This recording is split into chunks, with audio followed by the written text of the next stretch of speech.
All right, here we are inside of Tom Benson Hall of Fame Stadium on the campus of the Hall of Fame Village, powered by Johnson Controls. Another episode of the 1372 show, the QB and the OG. In it to win it with my man who can spin it, the QB, the quarterback, the College Football Hall of Famer, Jim Ballard. You're finally back. I got you back. I got my quarterback back. I'm getting emotional here, but that's my quarterback. It's been a long run. You know, we kicked this thing off last summer, did about 20, 30 shows. And then right after football season ended, you went through something that a lot of people around not only the country but the world have gone through. You know, COVID has hit many different households out there and in many different ways. Talk about what you went through. Yeah, it was one of those things where Gretchen and I got sick, my wife, and for 4 days we were both knocked down pretty hard. We both had the chills, the body aches. I just thought it was going to be another bout like it was before. I had it a year before for about 10 days where it's just the sweats, just kind of the flu. But then it ended up getting into my lungs. I realized, after a few days that I was starting to have trouble breathing, couldn't get off the couch, couldn't walk the damn dog, couldn't really do anything. And, Gretchen convinced me to finally go to the hospital. She's in tears on the couch because you know how we are as athletes. You never want to see doctors because nothing ever good happens. Either somebody's in the hospital dying, you're getting surgery, and one good thing for you and the two good things for me was our kids being born in the hospital. Other than that, there's really nothing else good going on. So she begs me to go to the hospital. My pulse ox at the time was 72, which for people that don't understand what that is, I mean, getting underneath 85. High 80 starts to become detrimental to your body. Yeah, it was to be down at 72. And then the other thing to go along with that was the D-dimer level, which when you get COVID, that's what the doctors and everybody fears. One of the side effects is you're very susceptible to either get blood clots or you stroke out. Well, when I went in, they took my D-dimer level, which measures the levels of your body's where you're at as far as clotting levels go. Normal's like 225, and mine was at like 1450. So it was 7 times as high as what it's supposed to be. My breathing was 72, and I immediately took a COVID test, took a chest x-ray. No question, I was positive. Had COVID pneumonia, so it was in my lungs. I was in the hospital. I was on 90% high flow oxygen breathing. Was maxed out on blood thinners, and it wasn't looking very good. Begged the doctor to give me an inhaled steroid, which is not part of the normal protocols that hospitals have been adhering to, and we were able to get that, and then again started to get better, and we utilized our own medicine source. And and sometimes you have to do that. Not everything is a perfect science, so to say, and when we've had a global pandemic that has taken so many lives, and this whole thing, how it's really it blew out of control just so fast there in 2020, and it affected everybody's daily life and what we do. But again, no perfect science. I mean, most of us still wonder where something like this even comes from, how this is created. There's a lot of different theories out there on that. One thing I know, my perfect theory is I got my quarterback back in the building. We want to give a special shout out to some of our partners who have always made 1372 show, the QB and the OG, possible. Our good friends at CH Vallis and Associates. Make sure to check them out in North Canton for all your insurance needs. Our friends here at the Hall of Fame Village, powered by Johnson Controls, being able to use their beautiful facilities to bring you the different content that we were able to, Jim. Before we took that 2-3 month hiatus, we got things reeled back in order. Got my man healthy again, sitting here next to me. But we were able to bring some really good guests onto the show. While you were gone, we had guys like Andy Alumni, who's a local guy who had a crazy run in the NFL all the way up to starting in a playoff game for the Miami Dolphins against the Baltimore Ravens and playing against a guy like Ray Lewis. We had a chance to have Alex Golish on, offensive coordinator for the Tennessee Volunteers. Had my father on, did a live show with him down there at Harmon's, and some of the stories that were coming from the old man are absolutely always crazy. Now, Jim, you're going to get a chance to hang with him. Now that you're kind of back in action, man, you're training quarterbacks. Tell us how that's going, and then also tell us about what's going on as I kind of bring in on the backside with some of the Stark Media stuff with the Cigar Lodge on Tuesday, or check that Wednesday. You guys will be out at Firestone Country Club with the NFL Alumni, who, again, is another one of our great partners here at the 1372 show. The NFL Alumni Association couldn't do it with guys unlike them and all that they've done for us. But what is that event that's going on Wednesday for the draft? They started last year. It was for this is basically the NFL draft experience. You get to play Firestone North, Firestone South, which is a championship course. The Tiger tore up for years and years. The Monster. There's no longer the PGA Tour there, but the Senior Tour is now playing there, which was a shame because it was such a great venue. But it's a whole draft experience. You get to play 2 days of golf. They get you lunch, breakfast, and dinner. Thursday night, you're able to watch the first round of the draft at dinner at the Firestone. They got it emceed up last year. Beasley Reese was down because the draft was in Cleveland. He's the CEO. Are there events that they do here at the Village? I know, didn't they bust you guys down to do some interviews and things of that nature for the draft? Part of it, part of the experience is there was a Q&A last year. Myself and Eddie Murray, the Hall of Fame kicker for the Detroit Lions, did it. So there's basically two groups that come in for half an hour. You kind of tell your story a little bit. They get to ask questions about whatever they want to know about your past or different experiences. This year it is going to be a lot of fun because one of the guys that's doing the chalk talk is Gus Farrat. Gus was a 7th round pick in 1994. He was in my draft class. Was able to spend some extra time with Gus because myself, Paul Burmeister, who's commentating now, and Gus went in early to throw to the running backs because they was any quarterbacks. And me being a D3 guy, of course, and not having my plane on the radar, so to speak. Yep. Being a D3 guy, it was good for me to get in there, but to be able to spend time with Gus. And I remember thinking, because he's Schuler and Trent Dilfer were the big quarterbacks in '94 that year coming out. Dilfer was taken, I believe, the first quarterback, and Schuler, I believe, was the 7th or 8th pick, both by Washington. And then Washington ended up taking Farrat in the 7th. And you're kind of like, why would... And then, lo and behold, Schuler really doesn't pan out. He gets hurt, and Gus plays like 17 years in the NFL. I'll tell you what, Gus Farrat had some really hell good of a year. games. Tulsa. Big-time games in the NFL, man. He was a household name for sure in the late 90s when I was back still collecting cards and following all those quarterbacks throughout the NFL. But, really, man, there's so much great things going on with the NFL Alumni Association here on the grounds of the Hall of Fame Village powered by Johnson Controls. You got the Constellation Center for Excellence, which will have the new NFL Alumni Association headquarters. The people that work here at the Hall of Fame Village, they will have their offices in there as well. We know a Starbucks is going in there from all of our friends that we've talked to here, going all the way back to Ann Graffis when we had her out at the quarry, out there at the Granite Grill. What a beautiful setting. If you haven't been down there, go check them out at the quarry. There's no better setting on an 18th green to me in the area than there as you come up onto the Granite Grill at the quarry. Shout out to a good friend of ours, Jamie Howell. Today's his birthday. Shout out, big fella, the Perry Panther and Kent State Golden Flash legend, Happy Jamie birthday, Howell. Jay Howell, the doctor, if you will. The doctor is not in the house, but we will be seeing him here soon as we get out to the quarry. But going back to the Constellation Center for Excellence, as we see some of the new partners coming into there, I believe it was SUMA that Ann had told us about. There is a facility, a healthcare initiative going in there.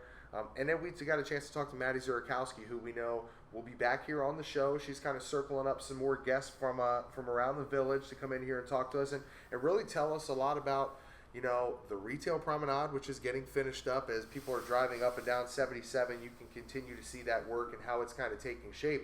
But from where we're in here now inside of Tom Benson Hall of Fame Stadium on the west side of the box, we're looking back here, Jim, and they already have the beams that have come down, the iron beams, which will be the entranceway into the new domed facility that they're going to have here. So we see that asset starting to be built here.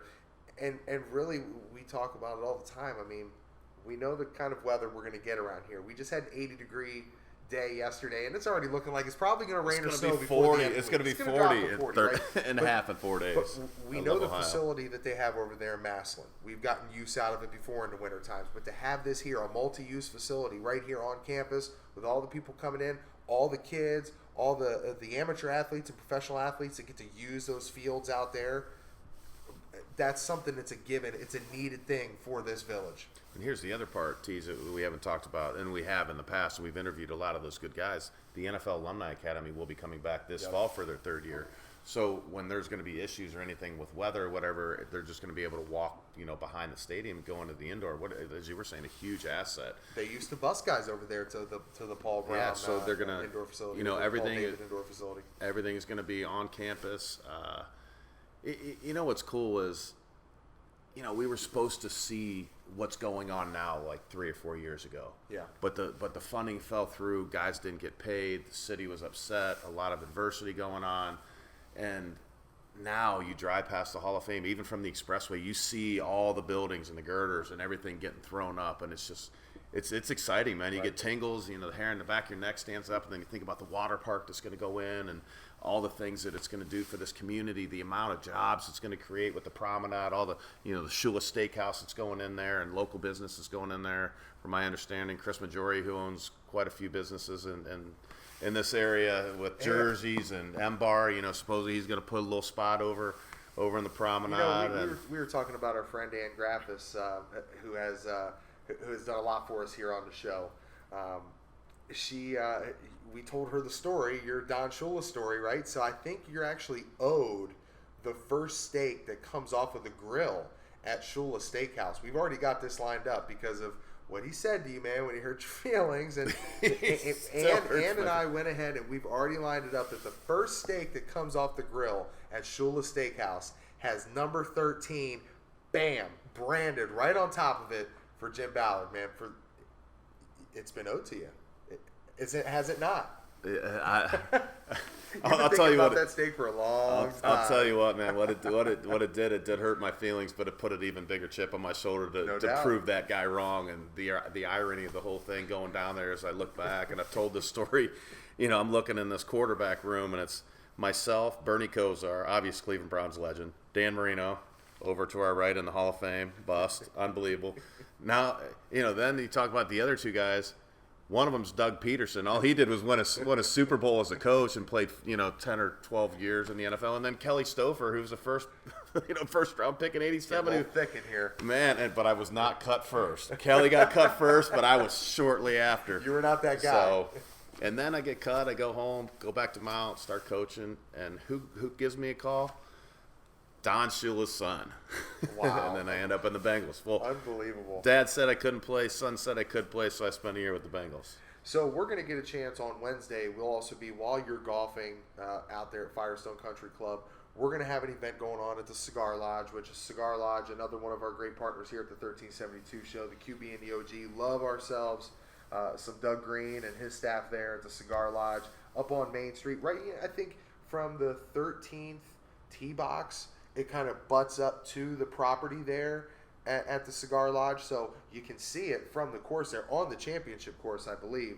But there'll be a lot of activities going on there. So one of our ventures that we have started, Stark Media, will be in the house there. We're going to kind of unravel some things for you as the last 2 months have kind of come together. We put this project together. We've put out some different information about what we're going to be doing at Stark Media, and a lot of great things, a lot of coverage, high school live coverage, some docuseries, some films, and some on-location stuff that we'll do with Sam Berkwin, our boy Spitballing with Sammy B. is going to be our new show rolling out. We're going to check in on all that stuff, Cigar Lodge. We're going to tell you more about what you can expect from 1372 show and all the other pods that we have rolling down the hill here for Stark Media. But Jim, we know that a lot of great things going on at Cigar Lodge, a lot of great things going on at CH Vallis, at Stark Media, all of our great partners that we have here. But as we continue to sit here and talk about this stadium that we're inside of, right, Tom Benson Hall of Fame Stadium, and the USFL is back, right? There's always been a need. We know how many great players are over here to our right, to the north of us, inside of the Pro Football Hall of Fame. But the USFL, something that I guess when we talk about the only sporting franchise to ever really compete or give the NFL a push was when the USFL took shape back in the early 80s. We've seen it come back now. What have you taken away from it? One of our great friends that we've had on here from the Village, Mike Levy, COO here, he had spent a lot of time managing and in a general manager position with some of those teams. I believe one was the Pittsburgh Maulers. You got a chance to watch some of those guys. What's your overall feel about what you've seen so far from the USFL? When you talked about when the USFL started back in the 80s and how it gave the NFL a run for its money. I mean, there was no question. I mean, they had packed houses. They had Jim Kelly. They had Doug Flutie. Herschel. They had Herschel. I mean, they had guys that were My dad would be pissed if we didn't say they had Walt Downey. Of course, that Walt Downey, Super Bowl champion with the San Francisco Lining up 49ers. with the Denver Gold, baby. But I mean, it was a competing league then, and they were trying to establish themselves as a better NFL.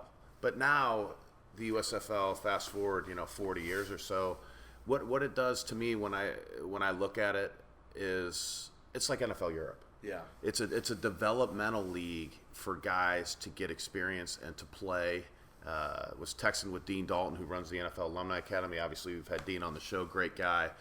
19 guys, TJ, opening weekend from the NFL Alumni Academy were playing on the USFL teams. Nice. So all it does is guys that are trying to put the shield to get back to the NFL, which is the ultimate Disneyland for football players, it gives them another option. It gives them more tape. It gives them professional tape. And I think it's fantastic. We've been saying this for years that, I believe NFL Europe shut down in 2007, and the amount of guys from 1995 to 2007 that went through that league that were able to get experience. Yeah. Brad Johnson, Kurt Warner and Jake Delhomme, Adam Vinatieri. You can go on and on and on and on listing names of guys, but we're not talking about them, probably not, if it wasn't for that league. And right. This is the void that the USFL is filling right now. And so it'll be interesting to kind of see who may be some of those guys that can kind of rise from the USFL and end up having that journey in the National Football League that could potentially lead over here. I mean, that's a Kurt Warner type story, the Iowa Barnstormers. That was it really, but yeah, it's another league for a professional league. And not only is it a professional league, but look at some of the guys that are coaches. Yeah. I mean, you've got Fisher, who was a longtime coach with Tennessee. You got Skip Holtz, Lou Holtz's son, who did a great job in the college ranks. It's just opportunities, not only for players but for coaches to get their feet wet, to get experience, and to go through those things. So there is nothing bad about the USFL. People could say, well, the football's not as well. These guys are they're young. Yeah, that's why this league is going on right now, so that they can get better, so they can get experience, so they can go on to the NFL. But it's the closest thing. It's better than college, and that's the bottom line. It's not the NFL. The NFL is the NFL standalone league, of course, but it's the next best thing to prepare guys to play in the NFL. And that's the bottom line, because Stone Cold said so. Jim Ballard, man, good having you back, brother. We're going to hear more from you on Wednesday when we get out to the Cigar Lodge. Again, shout out to our partner, C.H. Vallis and Associates, our friends here at the Hall of Fame Village, powered by Johnson Controls, the NFL Alumni Association. We'll be seeing all of you guys out here on Wednesday, and as we continue to roll out more 1372 show, the QB and the OG shows. My man Jim Ballard back in the hot seat with me. We'll continue to update you guys on that stuff. You can check out our YouTube channel, subscribe to that. It's a free channel, so just go over there and check out all of our stuff that we've put out before. You can catch up on some different past guests that we've had and get a chance to hear one of our guests that we'll be talking to here today, Matt Leininger, who handles all the PA duties for AAA ball down there at Huntington Park for the Columbus Clippers, handles a lot of different duties for the Ohio State University. Had a chance to catch back up with him at the spring game last week. He was interviewing Pace, Hall of Famer, had Chris Olave on the microphone, Bobby Carpenter, Cam Hayward. So he was busy last week and busy with a lot of sports there at Ohio State. We know that it's not just basketball and football, although they might carry the financial load, so to say. True that. There's a lot of other great sports, varsity sports there on that campus that Matt's getting a chance to cover, so he's going to catch up with us. My old nemesis when he was at Bowling Green, and as we talk about the Ohio North-South All-Star game coming up this Saturday at Paul Brown Tiger Stadium. You can catch those games, Division 1 to 3 at 12 o'clock. Fast forward to 4 p.m., you'll have the Division 4 through Division 7 games. So 2 separate games. Banquet going on Friday night that I'll get a chance to address some of the kids at over at the La Pizzeria. Beautiful facility there in Jackson. And then they're going to get it on Saturday afternoon, high noon, inside of Paul Brown Tiger Stadium, man. Some final thoughts, partner. Good having you back. Man, I just want to say a sincere thank you for continuing what we started to build a few months ago when I was put on IR a little bit. Continuing keeping the show going, keeping our momentum going. Appreciate the love and support. Also wanted to say a big thank you to the NFL Alumni Association and the Trust. When I went through what I did in the hospital, felt some tough times, some things were going on. They stepped in. The amount of programs that are available for their players. Mad love for Beasley Reese and Bardo's always taking care of us, man. But it's good to be back. It's good to be back in this building. I'm excited about what the things that we're doing, what we're going to continue to build with our show, and to tie it all in with Stark Media. A lot of great things coming up. The USFL is going to have their playoffs here, I believe, at the June. Yep. June and the championship game. So July 3rd will be your championship game here. The week before, you're going to have the two semifinal games. So that'll be pretty cool. There's some more WFA stuff that's going to be coming around the corner. We know we had a lot of fun covering that last year with Franco. Last year, Franco was in here with his Pittsburgh team and all the girls that came in and put on a show. That's coming back here. A lot of great events that we know have already been announced. And at the end of the summer, as we get ready to kick off the NFL football season when it starts right here in Canton, you're going to get to see Journey roll into the house. Don't stop believing, partner. Don't stop believing. Never stop believing, man. And a lot of great enshrinees that will be coming in as well. So we'll continue to update you guys on all that stuff. We'll see you back again on Wednesday and appreciate you. Again, as always, join us on the 1372 show, the QB and the OG. We'll step aside. We'll hear something from our partners, and we'll get back with it with Big Matt. They call him the Panda. Man runs wild down there like King Kong hanging from buildings in Columbus. So we'll check in with Matt Leininger, man, and bring you more here on the 1372 show. Jim Ballard, TJ Downing, QBOG. At C.H. Vallis & Associates, we've been proudly serving the greater Stark County community for over 78 years. Locally owned, we cover your home, auto, business, and life insurance along with your group benefits. Our partnership with auto owners has allowed us to span not only Ohio, but throughout the entire country. Did you know that Auto Owners, an A++ rated company by AM Best and a Fortune 500 company, has ranked C.H. Vallis & Associates a top 10 insurance agency in the state of Ohio? From your basic home and auto needs to insuring some of the largest companies in America, there's a reason people choose C.H. Vallis & Associates and Auto Owners. Our dedication and passion for our clients and their coverage is part of our commitment to excellence. For all your insurance coverage needs, there's only one call to make, and that's C.H. Vallis & Associates, located at 1302 South Main Street in North Canton. Contact us at 330-494-2776 today and see the difference in customer satisfaction. We're back again on another episode of 1372 show, the QB and the OG, joined by my man, the College Football Hall of Famer, Jim Ballard. And we got a special guest with us today, checking in from inside a pretty special place. We'll let you tell about it, man, because you work there on a daily basis. But Matt Leininger checking in with me, man, checking in with us on the 1372 show. We'll tell a couple stories about when we lined up against each other, how we first met, your whole career and story and path and how that worked for you. But talk about Clipper Stadium, man. You're sitting there, Huntington Park. How beautiful a setting is it down there? I tell you what, this is a crown jewel of minor league baseball. In my opinion, this is basically a major league ballpark that has been downsized slightly, maybe to the fourth. We've got 10,000, just over 10,000 is our seated capacity here, and I mean it's the perfect counter for the MLB, and not the MLB. You're not supposed to say the MLB, for MLB, because Major League Baseball, you're going to get some price hikes that are going to be very high. You got a family of four that you're going to try to take out to a ball game. You're going to spend $200-300 on tickets alone. Whereas we have great ticket prices. All our tickets start at $7. $7 to $10 is for everything. Sundays we got Family Day, where we have a family pack where you can bring a family of up to six. Two parents and up to four kids, and that's only going to cost you about $27. And that's kind of where the Columbus Clippers with Huntington Park here in Columbus is our own little crown jewel. And we really try to be a family friendly, affordable option. We've got other pro sports here in town. We're professional. We're just AAA. But with the Crew and the Blue Jackets, and then obviously the Ohio State University is who we're randomly competing, or not randomly, always competing with. And having that lower price gauge is really what kind of sets us apart. So where you're at there, the crown jewel of Columbus, so to say, where Jim and I are sitting right now, we're coming to you from inside of Tom Benson Hall of Fame Stadium here on the campus of the Hall of Fame Village, powered by Johnson Controls. A lot of great stuff going on up here, Matt. Not sure how much you've heard about it, but you do have the beautiful stadium here, which you have the state championships for the Ohio high school football playoffs at the end of the season. You were a guy who played football here in the great state of Ohio. A lot of good things going on here at the Hall of Fame Village.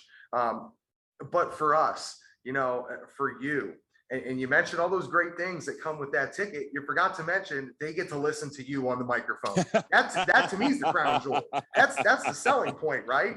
The PA announcer, and you mentioned competing against Ohio State, but you handle the microphone duties for a lot of Ohio State varsity sports. Got a chance to catch up with you at the spring game the other day, but for you, Jim, I mean, you were a guy that you got a chance to play in the NFL. You played in national championship games. When you hear that PA guy, not just to say a public address guy, but the hype man, really. That's how you get it going, don't you? Yeah, that for me, it's much more of a hype man sort of feel, just because for some odd reason, I just have been blessed with the ability to have passion come through my voice with the greatest of ease. It oozes out of you. I don't know. I'm a big dude, much like yourself, and my voice seems to fit, and it's loud. We kind of changed the way that Ohio State men's basketball games were. We tried to make it more of a pro atmosphere, try to get more recruits in that way. Last year, I started working with Ohio State football in a sideline role, but it's more of a hype man role, as you said. The big third down, that kind of stuff. And the Penn State game was the first game that I got to work, and that was so loud, and I was just blown away. I got to play against you, TJ, back in 2003, the year after Ohio State won the national championship, and Bowling Green, where I played football, was privileged enough to be able to come down and play at the Shoe. Something I'll remember for the rest of my life. And now that I get to work there, it just takes it to a completely different level. What got you into the role of broadcasting? What was your path like to get to this point where you're at? TJ was saying that you're an Ohio guy, you're a football guy like both of us. What led you in that path for you to end up where you are today? So the way that I originally started off was I was wanting to do radio. And it was just, I actually lived down in Fort Myers, Florida for a year. And the guy who lived across the hallway from me was like the drive home on the top 40 station.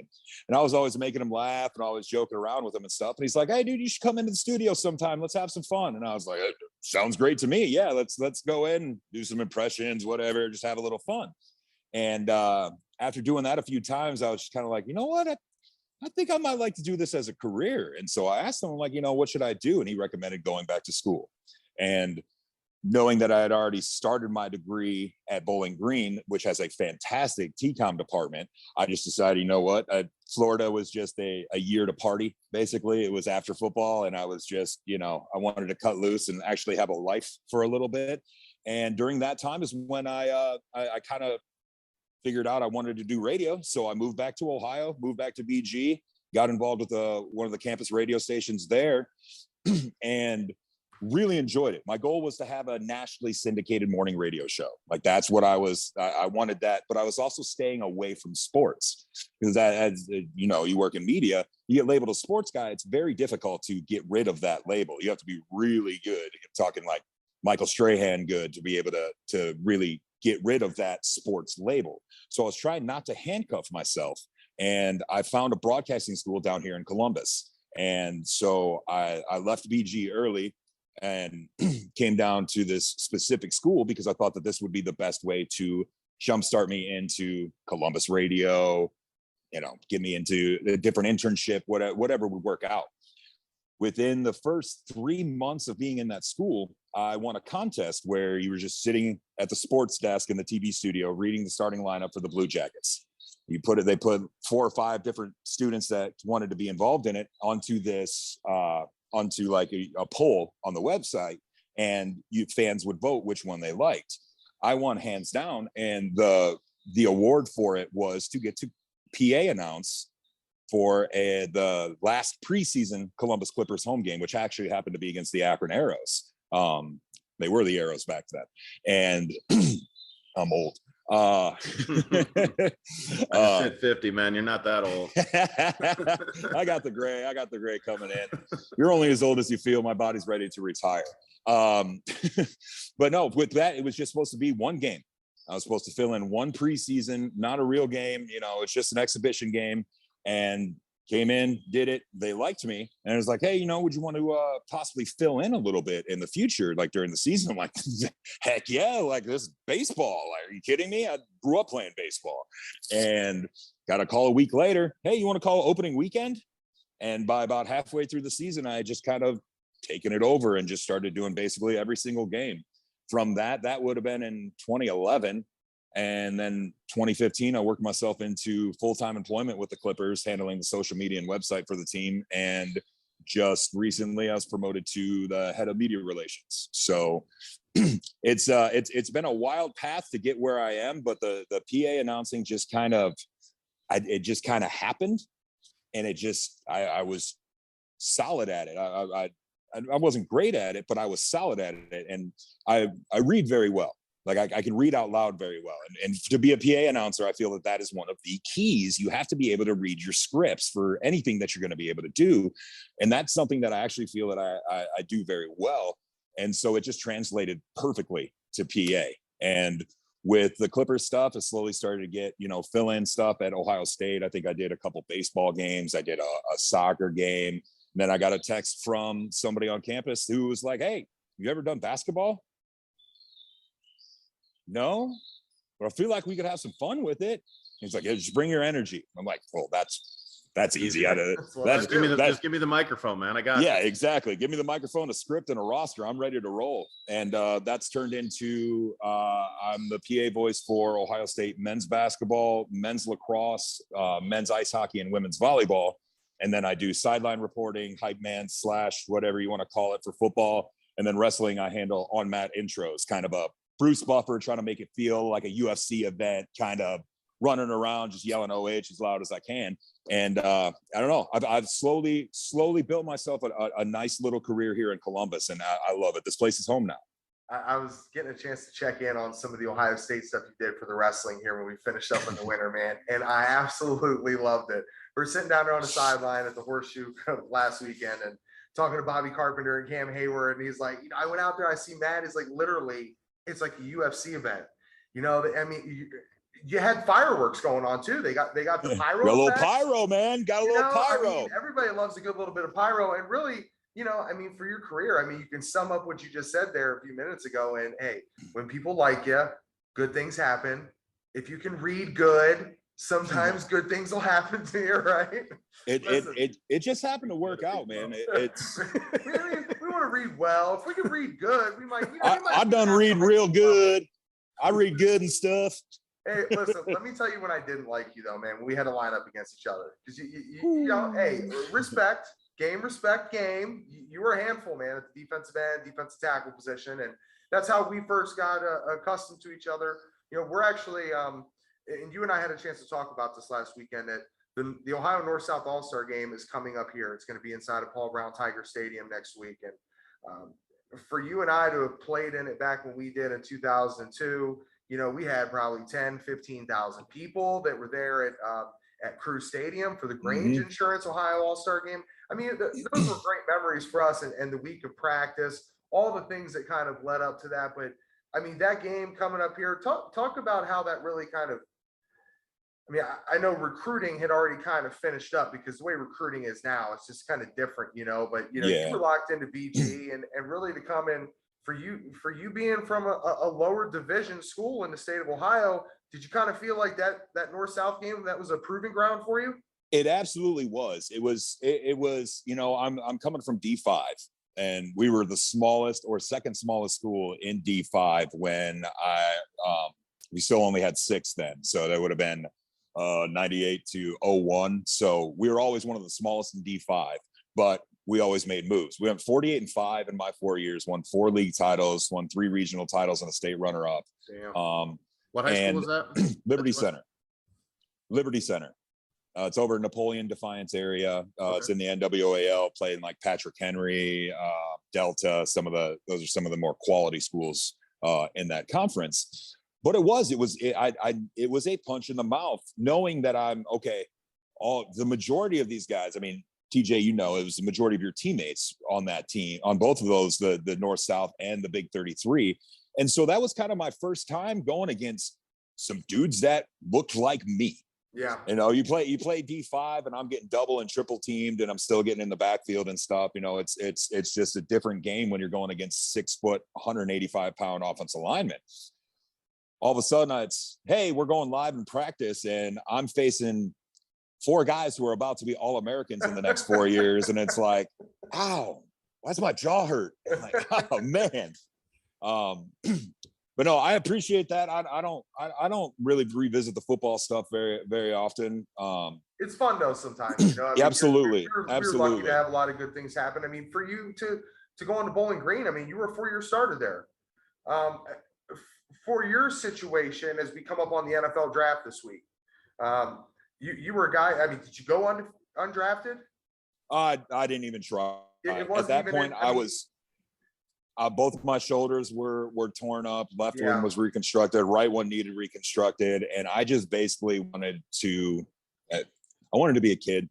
Like I wanted to be able to go out drinking, go out partying. And I really was at that mindset at that age, at that 20, 21 years. I was enjoying my 20s. And to be completely honest, football was never that big of a love for me. I grew into 6'5", 330 pounds. Baseball was my love. And baseball is what I started playing when I was 5 years old, was playing travel ball by the time I was 9. I was getting pro scouted by the time I was 12. And then all of a sudden, I grew into this. And growing into this, I decided, well, 97 Liberty Center won the state championship in D5 in football. And coming in as a freshman, I was like, well, I want to stay in shape for baseball. Why don't I go out for football? It seems like a football town, because I had only just moved into that town during my 8th grade year. And so I didn't know, I didn't really, I hadn't played football before. It was hard. I quit 27 different times. And every time my grandpa would load me in his car, drive me back. My head coach Rex Leininger would take me back because he saw something in me, and something that I didn't see at all. And he stayed patient with me, and eventually I grew into an all-state performer on the field. And my love for football did grow, but it wasn't anything that was like, I wasn't destined to be an NFL player. I was destined to play in Major League Baseball. That's where my parents' plan and my plan and everybody thought, okay, you're going to make it to the bigs. I get to a small school that has a terrible baseball program with an awful coach and a football program with a Hall of Famer leading it. And it's like, I slowly just became a football player. And the more I grew, the more it was easier for me to push those, D5 guys around, D4 and D5 guys in our league. And all of a sudden it was like, hey, my coach was like, we might be able to get you a scholarship. And I was like, okay. And just started going to camp. And eventually at the Ohio State 4-day camp was where BG discovered me. Bowling Green, 25 minutes away from me, didn't recruit me until they saw me at this camp, and one of the assistant coaches fell in love with me. And I went and saw the campus the next weekend, took an official visit in the fall, and committed. And that was Urban Meyer was there at the time. And that was when Coach Meyer was really turning things around. They went from like 2-9 to 8-3. It was the biggest turnaround in Division 1A football from 2000 to 2001. And then 2002, we started 8-0 and we're ranked, I think we got down to like 16th in the country. We ended up losing 3 of our last 4 and didn't make it to a bowl because that was the MAC days when they only had 1 or 2 bowls. Would that have been with Josh Harris, a quarterback? Yep. J5, legend. Hey, so just like your announcing career, I mean, word spread like wildfire, man. You got out to those camps, man, and they started hearing about the legend.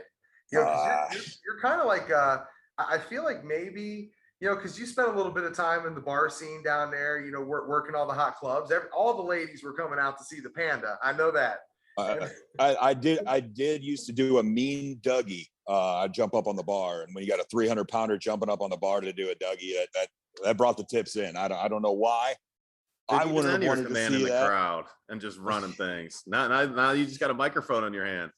Well, that's I've always just looked at it as I want to be an entertainer. Like I like making people laugh. I like when people are having a good time around me and stuff. And it's just I can feed off that energy. It's the same as feeding off a crowd. Like, oh, give me 17,000 in the shot, give me 100,000 at 105,000 at the shoe. Like, oh, pump it right in my veins. Like I live for that. I mean, even Clippers games, it's baseball. You don't get that excited, but if I got a packed house, if I got 10,000 people here at Huntington Park and I've got them jumping around and bouncing during a baseball game, then yeah, we're doing something right. And that's just, I look, but my entire outlook on any event that I'm privileged enough to voice, I don't take a game off, because these people have used their hard-earned money, their working money, their jobs, to buy a ticket to an event.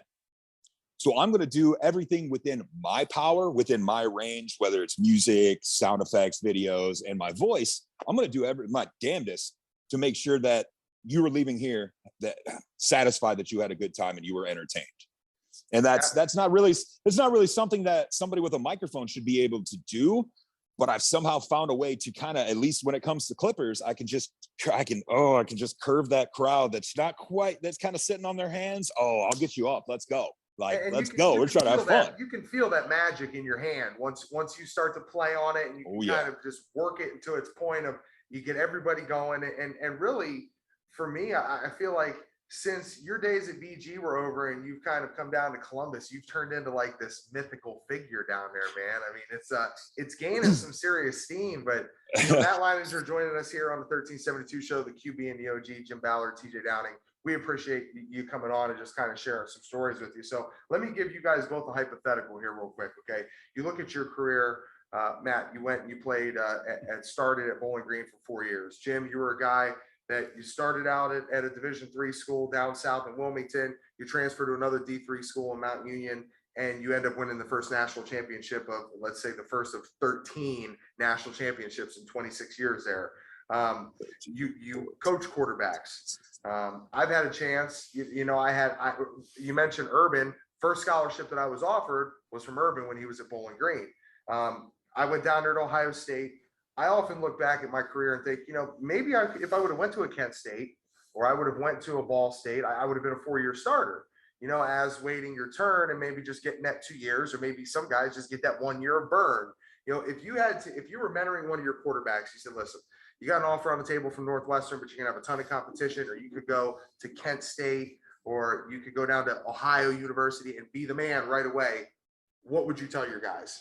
That's a great question. And I was talking to my quarterbacks about this yesterday at Ballard Quarterback Academy. We had a couple quarterback groups. One of my quarterbacks, Brock Lowry, who you're familiar with out of Canfield, has about 10 offers right now. One of them is Iowa State, which was one of his first one. Then he's got Bowling Green, Toledo, and a lot of the MAC schools. And, I was talking to some of the other quarterbacks, because it's so different now, Tej, as you know, because the transfer portal, there's 1,100 kids in there. Yeah. So, colleges aren't even looking at high school kids yet. They're looking at transfer portal first, then they're looking at the JUCO kids, then they're looking at the high school kids.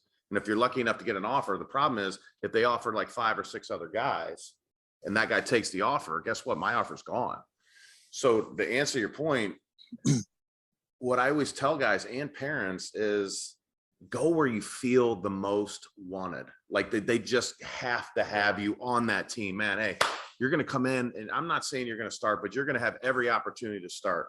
You go to Ohio State or an LSU, they might have a CJ Stroud. Guess what? You're not even going to come close.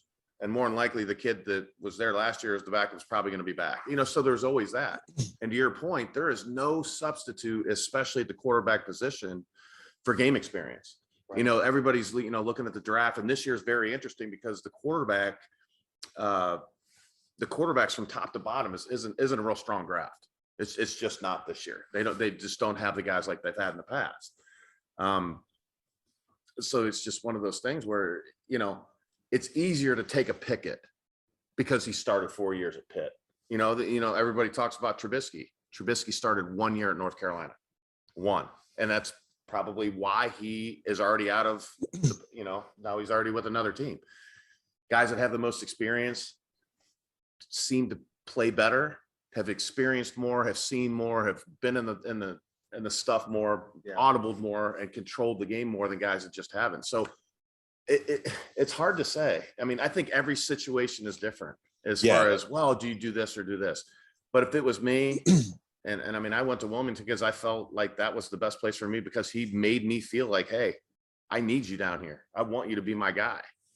And, when you have a coach that believes in you that much, that when you can play right away, I mean, for me, it was 4 games as a junior, a broken foot in a senior year, 14 starts was my high school career.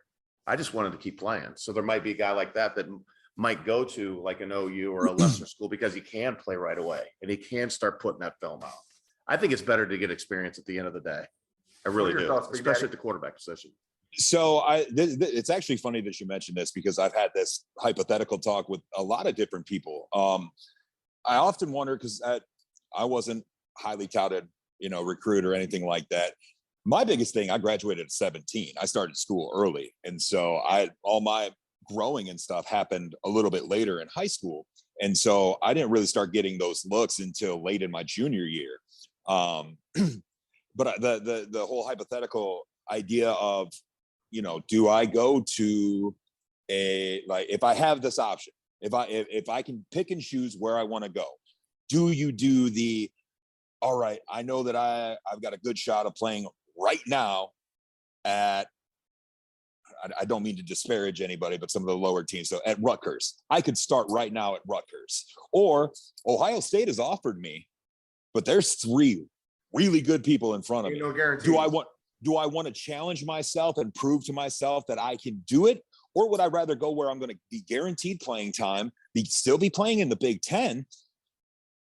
And in the grand scheme of things, if your goal is to make it to the NFL, this is going to sound bad, but winning games in college doesn't really matter that much. Right.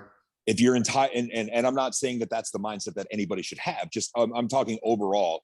If all you're trying to do is get to the NFL, you want to be playing against the best competition, go to Rutgers, go to Maryland, go to Iowa State. I love Matty out there. He's a former BG guy, former Mount Union guy. His first Matty Campbell's first official coaching job was at BG. He was there with me. Well, he was on the offensive side, but you could tell he was just a guy who spoke really well, and you felt it. You can kind of feel it with certain coaches, and you just know, like, yeah, I want to play for that guy. That was me with Urban Meyer. We came down for my visit, and everything was just, it was all business, and there was something about that just really intrigued me. And I had a few other offers elsewhere, and it was once I took my visit at BG, I was like, yeah, this is where I want to go. But I didn't have an offer yet. And so go through the visit Friday night, Saturday night, Sunday, sitting 9 a.m. across the big table for Coach Meyer. Now, I had never drank before that weekend. That was my first official visit. I had never had alcohol before. So I was a little bit hungover, just a little bit, sitting across from Coach Meyer on Sunday morning. And I still say if I wasn't just a little tipsy, I wouldn't have had the cojones to say this. But Coach Meyer sat across from me, looks at me, and goes, "Why should I offer you a scholarship?" And without skipping a beat, I go, "If you give me the opportunity, I'll start for you next year." And he kind of turns his head. He goes, "Freshman offensive and defensive linemen don't start for me." And I go, "I will." And he goes, "All right, you're offered." I go, "All right, I commit." That was that. But I don't. He even mentioned it in a story in the BG newspaper about that you brought that up during my freshman year, and that's kind of my one little, my ballsiest moment of my life. I told Coach Meyer that I would start for him as a true freshman. I'm sitting there at 17 years old. What the hell I'm talking about? But fall of 2002, we're running a 3-4 defense first 3 weeks of the season. I'm the backup nose guard, and every time I'm getting in, I'm making plays, and it turned into okay, let's switch. We'll switch to a 4-3, and then so that we can get so I would be out there starting, and started the rest of the year, started the rest of the way out, and it was just kind of funny that actually came to fruition. Because I was so talking out of my rear. I was coming from D5. I was coming from D5, man. I didn't know what was going to happen to me, and that was before the wild turkey the night before. You're coming from D5 out in the cornfields. You're throwing this one from Well, left funny, field, and you're going to see the sticks on Urban Meyer's plate of all people. man, of all people. God, I don't know what I was thinking. Well, I really wasn't thinking. But no, this funny story. Friday night, I've got my host, who's actually the defensive lineman I started next to, Alex Glancis. He takes me out to one of the bars that all the football players go to and stuff. He's like, "All right, what do you want to drink?" I didn't know. I had no idea. So I'm thinking like, okay, what have I seen commercials for? Smirnoff Ice. And he kind of looks at me and he goes, "First time drinking?" I go, "Yeah." He goes, "I got you." And he goes to bring. Coach Meyer saying, "Send him back. We don't want this kid. We don't want him." Man, that's like asking for Seagram's wine coolers back in the day, man. Oh, those things come in little Forskies, bro. Like you get But no, I had no idea. And it's kind of funny. I turned around and worked in the bar as a bartender for over a decade. So looking back to the fall of would have been fall of 01. Yeah, my first ever drink order was a Smirnoff Ice. Yeah, it was interesting too that you mentioned that about how it started for you, or you actually starting for Bowling Green in your freshman year. You know, we were all tight coming out of the All-Star games, and we all kind of followed each other. So we're always constantly looking on the depth chart, like, damn, that number 94 out there starting, boy. Like, you know, and Matt's out there getting some starts, man. It was funny to see your progression, and then all of a sudden we get to play against each other, you know. Yes. And the smack talking that goes on, but and you get to see it now. Give us the quick rundown here, okay?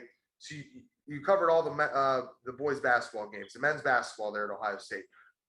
For everybody that thinks maybe the game has changed or certain games have changed and they've gotten softer, or maybe kids aren't talking, talk about what it's like right down there on the court, and maybe give people a little feel like, I guess some people, myself included, a little disappointed at the way the season ended.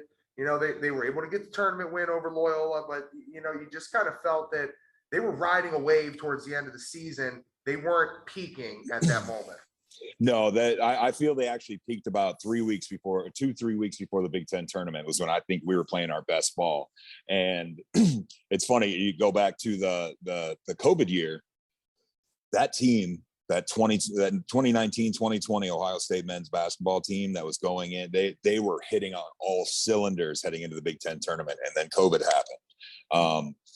Last year, the 2021 season with the early exit in the tournament, you know, I'm worried that a lot of people are going to lose their patience with Coach Holtman, and God, I can't stress enough that is the absolute wrong move. Good dude, man. He is a great guy. Great coach. Great human being, first off. And that's something, as long as I've been working in sports now, with about 12, 13 years of working in live sports, I really noticed the good human beings a lot more. And that's one thing I'll give the Cleveland Guardians a lot of credit for, is the majority of the players that come through here that were drafted by Cleveland, just top-notch human beings. And when you're able to interact like that with good people, it just makes your jobs so much easier. But I'm as far as hoops, like that, just wait, we're right there. That Thad Matta won a lot of games at Ohio State. That's a way different Big Ten conference right now of basketball teams than it was back when Thad was coaching. And I'm not taking anything away from Thad. That's a legend. But that right now, this is just a way more competitive, way more physical, way more talented Big Ten conference when it comes to hoops. And it's just taking a little while to kind of get that signature move, you know. Yes. Okay. We got the first tournament win. All right. Next year, I want Final Four, and I don't even know what our roster is going to be. That's where I want that progression. And I think a lot of other people want that progression too. And I challenge them not to be giving up too early. You know, wanted to talk a little bit about the season. You know, obviously TJ and I live in Stark County. We got to talk about our boy who came from Jackson High School, Kyle Young, and the career that he had. If I'm not mistaken, played more basketball games at Ohio State than any player in the history of the school. Wow. And then we moved down the road a little bit south, the St. Vincent St. Mary, the tremendous season that Malachi Branham had. Wanted to ask you, I know that he declared himself eligible for the draft, but did he sign with an agent, or did he not? No, as far as I understand it, EJ did sign with an agent. Malachi has not. So Malachi is kind of doing what EJ did last year. I would love, and I'm He needs selfish, another year. I would love another year out of Malachi. He needs another year. The talent is there. I just think we need to fine tune it a little bit more, and he needs to put on about 20 pounds of muscle, because he looks like Kevin Durant coming out of Texas back after he was a freshman, and he was 6'11" and 130 pounds. Malachi is oozing with talent. He comes back, we definitely make a Final Four run. He had in that my stretch opinion game at the end of the season. I apologize, I didn't mean to interrupt you, but you're fine. I was thinking about his body of work, and I agree with you, and I've said it as you were answering. He needs another year, but there was about a 6 or 7 game span where he was 24, 25, 26, and carrying the load and facilitating the offense down the stretch in key parts of the game, and was just absolutely getting it done. And for him to draw from the experiences that he had at St. V, playing in all those big games again. A 4-year starter at St. V, getting all the experience, and then all of a sudden you got a guy that comes in his first year of college and he's ready to play and had a hell of a year for a freshman. Well, credit to St. Vincent St. Mary's and a lot of these bigger high school basketball programs, because I know they played Sierra Canyon over here at Nationwide Arena. Malachi was down here in Columbus that would have been not this past year, but the year before, I believe it was. Maybe it was before COVID. I can't remember exactly. But Bronny, it was Bronny versus Malachi was the whole thing. There are 12, 15,000 people in there over at Nationwide, and getting these kids that are going to soon be playing in front of these massive crowds, getting them out of the gymnasiums where they're in front of a couple thousand people.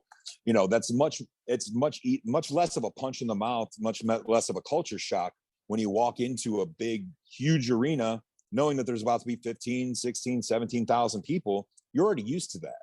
So I feel like he showed very early that he wasn't your typical freshman. And it was just a matter of them finding the proper place to put him and let him follow his groove. The guy can handle the ball. He can bring it up. He can play you can play like five positions. I want to put him at center, but he's got that length that he can guard those big men down there. He's got a 7-foot wingspan. Like, that's ridiculous. And I just want to see him put some more meat. Like, big meaty meat. We're just meat needs guys. to put it on. We enjoy a little padding around our top side. Malachi, if you are watching this, I will set you up on my McDonald's diet. We will put weight on you super fast. Double cheesies all day long from Alex. Dude, $3 small fry double cheeseburger, dude. That's the ticket right there. Put about 4 of them down.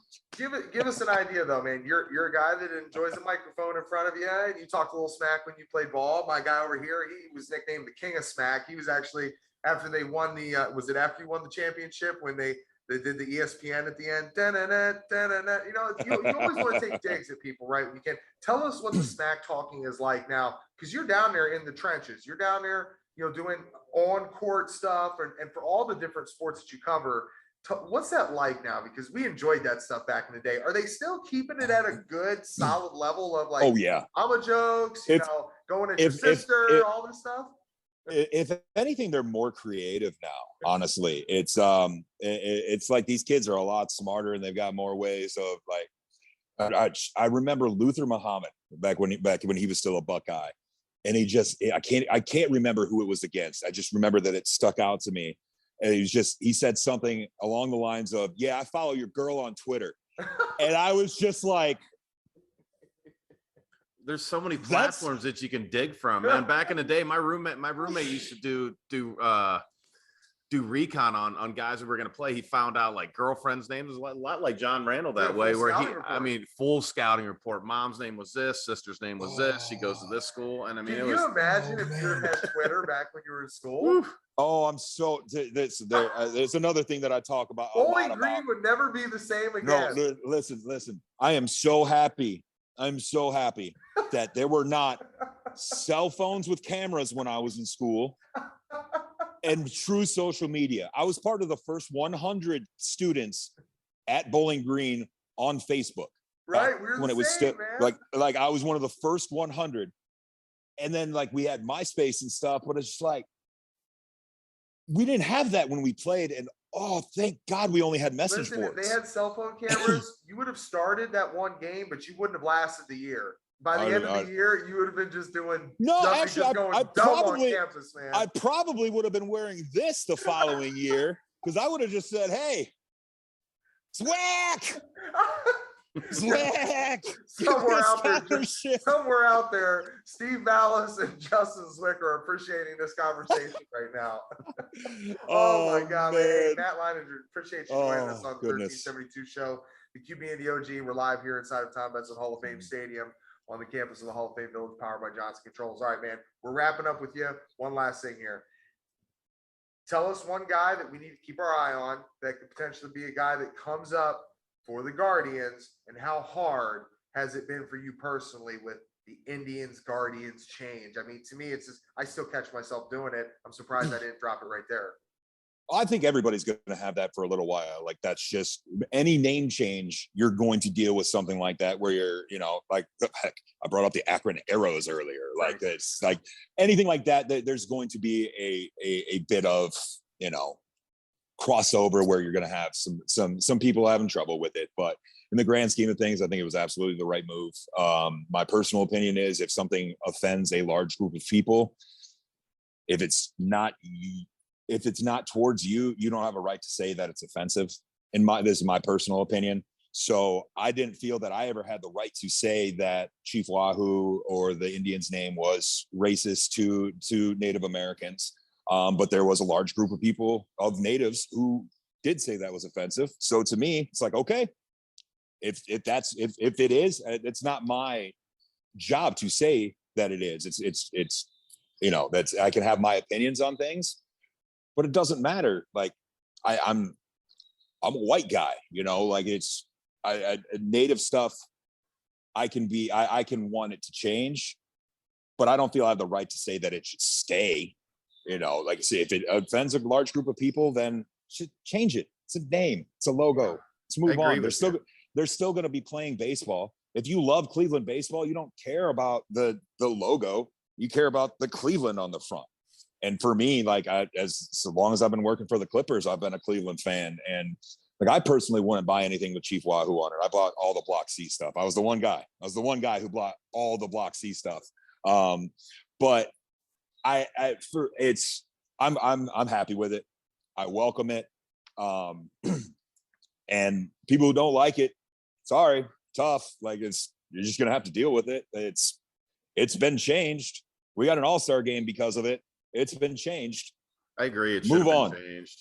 But I still can't get behind the Guardians. I agree with you 100% on the fact that it needed to change, because it does offend some people. And you're right. And it's a great point of perspective. It doesn't affect us anyway, because we're white guys, and there's no, we're not being mocked by a picture of an Indian head or whatever it is. I think it needed to be changed. I just wish that it wasn't the Guardians. I mean, I'm glad we can't glad find it wasn't. I mean, all the people with money can't come up with something better. I would have liked to see it have been the Spiders. I think that would have been a cool logo. I think the Spiders would have been fine, because I think that would have been unique. You know, you got the Richmond Spiders, and I can't think of anybody else that's the Spiders. Right. So, but at the same time, can't really think of anything besides a roller derby team that has the Guardians name either. So who would have thought? That's right unique. Down the street from you. Somebody forgot to do their math on those logistics. But as far as who's up and coming, you guys got a little taste of Gabriel Arias. He is going to be your top prospect coming up. He is major league ready. I think we keep him down here a little bit longer to see how Rosario plays out at short, see if he's get a few more games with Jimenez at short. I'm a big Andres Jimenez fan. That dude's got a great glove. Excuse me. A couple other guys, look for Richie Palacios. I'm a big Richie Palacios fan, just like I was a big Stephen Kwan fan. He just has these. He's got the Tito intangibles, I guess is the best way to describe it, where you can play multiple positions. You can lay the bunt down if needed, but you still got some power in your back pocket. And I see a lot of these guys coming through here that are like that. An Ernie Clement is that way. That super utility where they can play 6 positions out on the field. That means that you're going to get your playing time. So I would be looking for a guy like Richie Palacios. Gabriel Arias is going to, I imagine, will be up soon. There's a lot of talent in Akron right now. You got a lot of Northeast Ohio listeners. Go see Rubber Ducks games. Daniel Espino is there.